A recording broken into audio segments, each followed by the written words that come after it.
بسم اللہ الرحمن الرحیم۔ السلام علیکم ورحمۃ اللہ۔ اسلامک نالج پر مبنی سوال جواب کی ایمان افروز سیریز میں خوش آمدید۔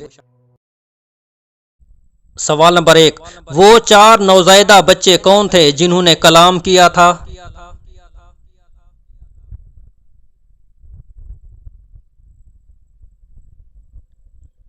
حضرت ابن عباس رضی اللہ تعالی عنہ فرماتے ہیں کہ 4 بچوں نے اللہ کے حکم سے کلام کیا۔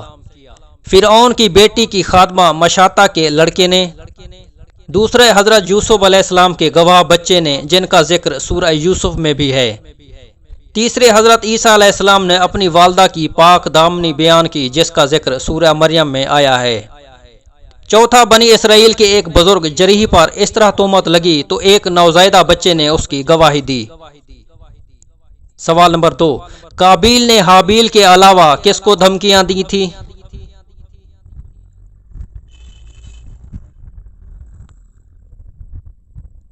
حضرت شیس علیہ السلام کو جانشین بننے کے بعد قابیل کی طرف سے دھمکیاں ملی تھیں۔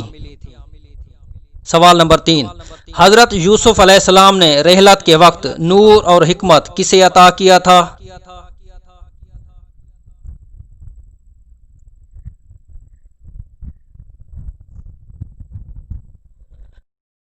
چوتھی صدی ہجری کے مورخ مسعودی کے مطابق جناب حضرت یوسف علیہ السلام کی عمر 120 سال تھی، اور رحلت کے وقت اللہ تعالیٰ کی طرف سے وحی ہوئی کہ جو نور اور حکمت آپ علیہ السلام کے ہاتھ میں ہے اسے ببرز بن لاوی بن یعقوب علیہ السلام کے حوالے کریں۔ ببرز بن لاوی آپ کا بھتیجا تھا۔ اسی وقت حضرت یوسف علیہ السلام نے ببرز بن لاوی اور بنی اسرائیل کے 80 مردوں کو جمع کیا اور ان سے کہا کہ عن قریب ایک گروہ تم پر غالب آئے گا اور تمہیں سخت عذاب سے دوچار کرے گا، یہاں تک کہ لاوی کی اولاد میں سے موسیٰ نامی کسی کے ذریعے اللہ تعالیٰ تمہاری مدد کرے گا۔ سوال نمبر 4، سب سے پہلے آگ کی پرستش کس نے کی؟